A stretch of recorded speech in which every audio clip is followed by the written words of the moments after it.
Hey there, YouTube. Welcome back to Atlantic City. Today, I want to talk about my buddy Hamell on trial.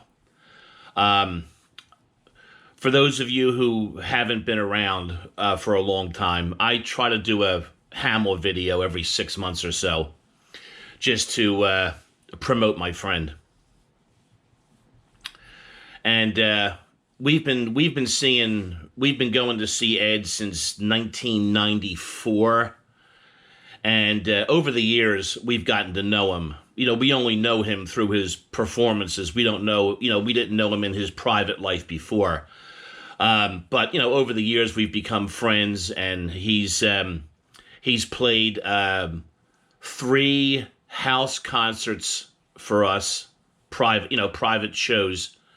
And he played my son's wedding. I forgot I'll tell you a story about us and Ed, and then I'll let Ed tell some of his stories. Our very first show in '94, I took my 2 sons. They were 12 and 10 at the time. And we were sitting in a pretty empty place. There was maybe 10 people there, and we were 3 of them. And sitting right up in the front of these 2 little kids, and, Ed does what he does and tells his stories, and, he sort of gave me a little bit of a look because he's got these little kids, and so he does this show. It was great. We all had a great time. The kids have been back. We've probably seen Ed 50 to 75 times over all these years. And my daughter went with us after a couple of years. She was probably about 12 at the time that she went. Now, my daughter is small. She's a grown woman now. She's probably about 5'4", 5'5", thin. And when she was 12 years old, she had this very angelic face, and she looked like she could have been 10 or 9, So we're sitting there in the front, and at this point, Ed knows who we are, but he doesn't really know us. He recognizes us because we come every time he's in Philadelphia, and we would always see him. And he looks at her, and he looks at me. And I said, "Don't hold back a thing." And he didn't. And it was phenomenal. And my daughter has loved him ever since. And she's been with us and all the time. And the whole thing. But that's how we sort of got to know him. Like after the show, we sort of talked to him. And that sort of began the relationship. But anyway, Ed plays his songs, tells jokes, and tells stories. Stories that are true. Stories that come from his life. So let's listen. That pretty much concludes the terrorism of everyday life. I hope you enjoyed it, found it life-affirming. Going to be here every night till Sunday, and it certainly has been wonderful. I'll be selling CDs back there after the show, although I got to get some at the box office. But I will be back. I'll throw on a dry shirt, and maybe I can meet some of you and sign them. My son, Detroit, has a different job that he does. He's in pre-K, the year before kindergarten. They have a little job that they get to do every week, feeding the goldfish or turning on and off the lights. I asked him last week, what's your job this week, Detroit? And he said, I get to hold the American flag and lead the Pledge of Allegiance. I said, really? I said, do you know the Pledge of Allegiance? He said, yeah. I said, let's hear it. So he rattled it off. Now, I'm a Libra. I need balance. One side of me is like, oh, that's adorable. Like a little 5-year-old kid rattling that shit. Great. The other side of me is like, I don't know, man. I don't know if he knows what he's committing to, This could be the flag of the imperialists. So I thought, well, maybe I would come up with a different Pledge of Allegiance. And Detroit and I would go over it, I don't know, 200 or 300 times a day for the next month or so. A little bit of homeschooling, if you will. And he could go back to school and he could say this. So I came up with this one. I will pledge allegiance to no more flags, until they come up with one for the Earth. A republic of humans, all races and colors, for which they stand. One planet and an endless sea of other planets. And if they discover life on those, I'll pledge allegiance to those too. With respect to your religion, as you respect mine, where liberty and justice is not determined by how much wealth you've accumulated, or your political or military power, or your sexual orientation, or how you control the media. Where no one can maintain their wealth as long as one person on the planet doesn't have adequate food or shelter or health care or educational opportunity. This is a flag I pledge allegiance to. That was Ed's Pledge of Allegiance for his 5-year-old. And this is a story that Ed often tells about working in a crack bar in Syracuse, New York, when he was first starting out. So as a musician or an artist in the United States, one has to supplement their income with jobs, menial jobs. And I had many. One that has proven to be the most productive in terms of my writing, anyway. I worked for a couple years as a bartender in a bar, in a crack bar. Like if Night of the Living Dead had a Cheers. Cheers had Sam, we had Son of Sam. You get the idea. And if I told you stories, you'd never believe it. I mean, really what would happen was blue-collar guys during the day, guys that would do roofing or floors or whatever. Then around, ironically enough, happy hour, a couple of 2 or 3 cocaine dealers would come in and basically supply the city with crack cocaine. And the first day that I worked there, a fight had broken out, and I went to call the cops. And the owner of the place, Tony Serio, hung up the phone and said, "What are you doing?" I said, "Call the cops." He says, "You can't call the cops. We don't do that. We handle it internally. And if you can't handle it internally, you can't do the job." So you had to do things like, I would check guns and make sure everybody's guns was behind the counter. And you always were on the out, you look for, violence was gonna break out at any time. Woman came in one time, she was very, very nicely dressed. She had the Gucci and the Chanel and the Versace, and I knew she was in the wrong place, and I had to get her out. And she ordered a Brandy Alexander, which was not a drink that we made. I didn't know how to make one, but I consulted the Playboy Guide to Bartending. And I made her the drink, and I gave it to her, and she said, "I can't drink this." I said, "Why not?" She said, "You touch the ice with your hands. You have to use the ice tongs." And I'm thinking, I don't even fucking know if we got ice tongs, but in the back, there was an abandoned kitchen, and where the chips were in the fryer, there were some tongs. What are the chances of her being in Edinburgh tonight? Probably pretty slim. So I got those tongs, and I remade the drink, and I gave it to her. And I said, "Geez, I'm a little offended. My hands are very clean, I don't even use them when I go to the bathroom." She said, "Really, what do you use?" I said, "Well, the ice tongs." Sorry, I'm kind of bouncing in and out of these. There's no intro to them or anything. This is a story that Ed tells pretty often, and it's about his parents. And, there's no way to really explain this. When he sent me the suicide note, he told me she didn't suffer. There had been plenty of Valium, and she was unconscious.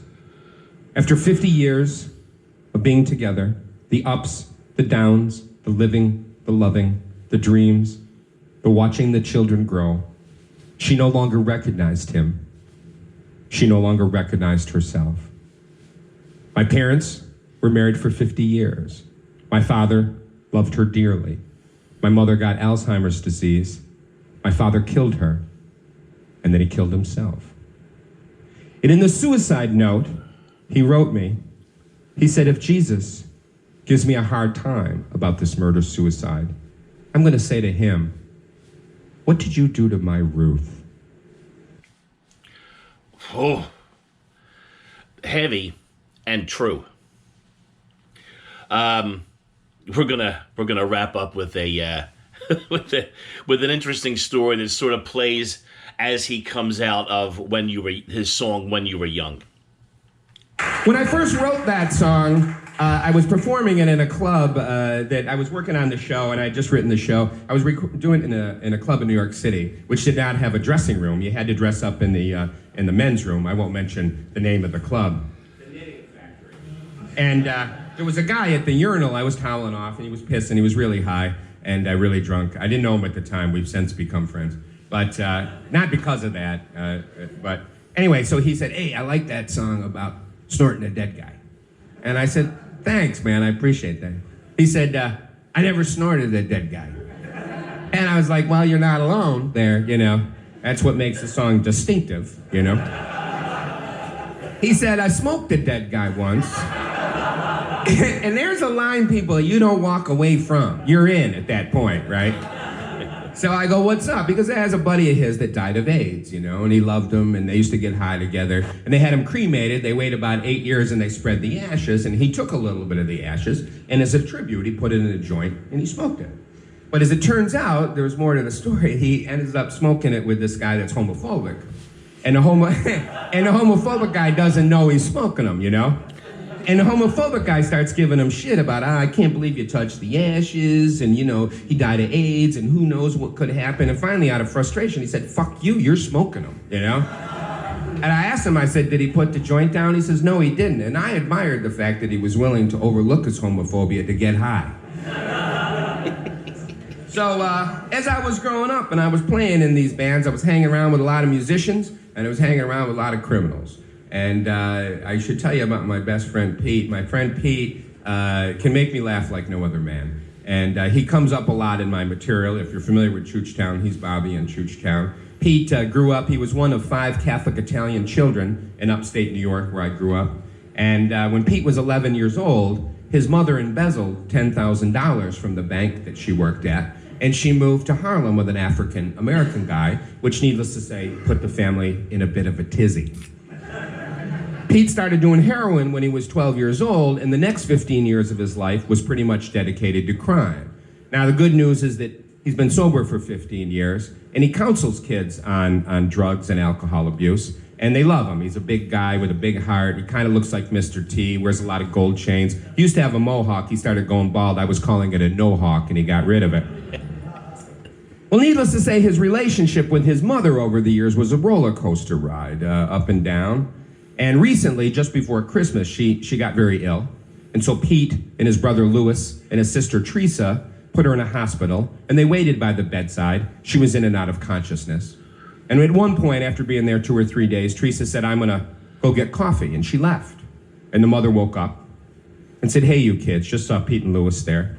Said, I know I've made a lot of mistakes. I hope you'll forgive me, because I love you. Goodbye. And she died. Well, Teresa came back about 10 minutes later and said, what happened? And Pete said, well, Mom woke up and said she had made a bunch of mistakes and hope we forgive her and that she loves us. And she said goodbye and died.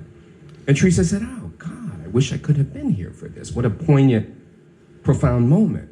So Pete took his mother's hand and said, goodbye, Teresa. I hope you forgive me. I love you. Right, this is the fucking funniest thing I'd ever heard. And I told certain members, conservative members of my family, they did not find it fucking amusing at all. But Pete and Louis, they're laughing so hard they fall on the ground. And initially, Teresa, she's got the coffee, she's aghast at what's gone on. But the humor is so infectious, you know, that she has to laugh too. And I just think this is catharsis, people. This is like, you know, this is forgiveness on Dostoevsky type levels, you know?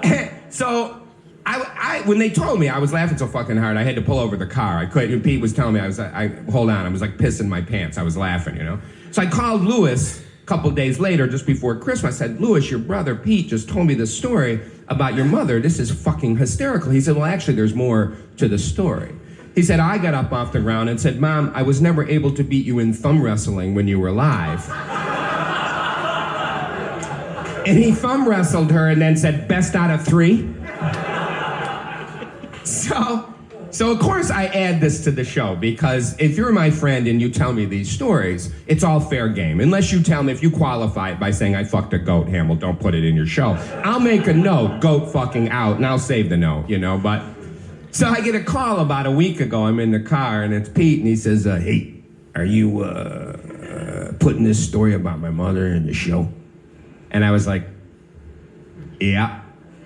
And he said, I told Teresa that I wouldn't tell anybody. I said, cool, man. You want me to take it out? No problem. He goes, no, that's all right. You can leave it in. Are you putting the part about the rigor mortis in? And I was like, no, the rigor mortis. He goes, yeah. He goes, I put her hand like this just before rigor mortis set in so she could tell the universe, fuck you for eternity. Just a little example of some of the stories that his own life stories that he tells at these shows, and in between songs and in between jokes and all the other things that he does. He's very entertaining. He's a friend of the family, and he's out on tour. Finally, after all this time with COVID, he's out on tour with his son. He will be coming to a town near you with any luck. If he does, go see him. And if you do, ask him about the goddamn Gallaghers, and he'll tell you stories about us that my wife doesn't let me tell when we have company over. Anyway, folks, I hope you enjoyed Ed. Thanks for stopping by. I'll see you all soon back up on the boardwalk.